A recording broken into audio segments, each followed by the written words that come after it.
আটটি তাজা বোমা উদ্ধার করে আজ অর্থাৎ বুধবার বোমাগুলিকে নিষ্ক্রিয় করল সালার থানার পুলিশ প্রশাসন ও বোম স্কোয়াড। মঙ্গলবার রাতে গোপন সূত্রের খবর পেয়ে সালার থানার ভারপ্রাপ্ত ওসি কাউসার হোসেন মণ্ডল কান্দরা ডাঙ্গাপাড়া একটি কনভার নিচ থেকে এই বোমাগুলি উদ্ধার করেছে বলে জানা যায়। আজ এই বোমাগুলিকে বোম স্কোয়াড টিম এসে নিষ্ক্রিয় করল। সামনে লোকসভা নির্বাচন, তার আগেই বোম উদ্ধার কিছুটা হলেও স্বস্তির মুখে এলাকাবাসীরা। এই নিয়ে কি বলছেন এলাকাবাসীরা আসুন দেখে নিই।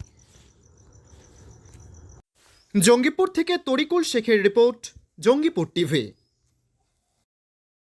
হ্যালো, আপনারা শুনলেন? হ্যাঁ, বোম শুনলাম। ফাটলো। আমরা দেখলাম নিজের চোখে যে একটা বোমা ফাটলো। কি বলবেন? তাই এর জন্য থানার ওসিকে ধন্যবাদ যে গ্রামে ভোটের আগে বোমা উদ্ধার পাওয়ার জন্য। কোথায় যাচ্ছিলেন আপনারা? আমরা দত্তপুরে যাচ্ছি। চার মুখী দেখলাম বোমা ফাটা। বোম ফাটানো দেখলেন? হ্যাঁ, আমি দেখলাম। আপনার নাম? রিয়া ঘোষ।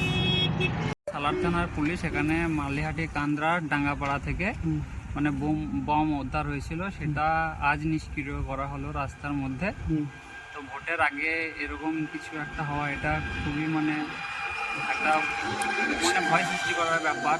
তো সালার থানার পুলিশকে অসংখ্য ধন্যবাদ। আচ্ছা, আপনার নাম কি? আমার নাম রাজু। আপনি বোম ফাটা শুনলেন? হ্যাঁ, আমি দেখলাম। আচ্ছা, এর আগে কোনোদিন দেখেছিলেন বোম ফাটা নিজের কাছে? এখানে ছিল, আগের বারও ছিল, আমরা দেখেছিলাম, এবারেও পাওয়া গেল। তাহলে সেটা কোথাকার বোম তা জানি না, কিন্তু এখান থেকে মানে উদ্ধার হয়েছিল। আচ্ছা, তাহলে বোম নিষ্ক্রিয় করাতে আপনারা অনেকটা স্বস্তির মুখে পড়েছেন, তাই তো? আপনার নাম কি? আমার নাম রাজু। বাড়ি কোথায়?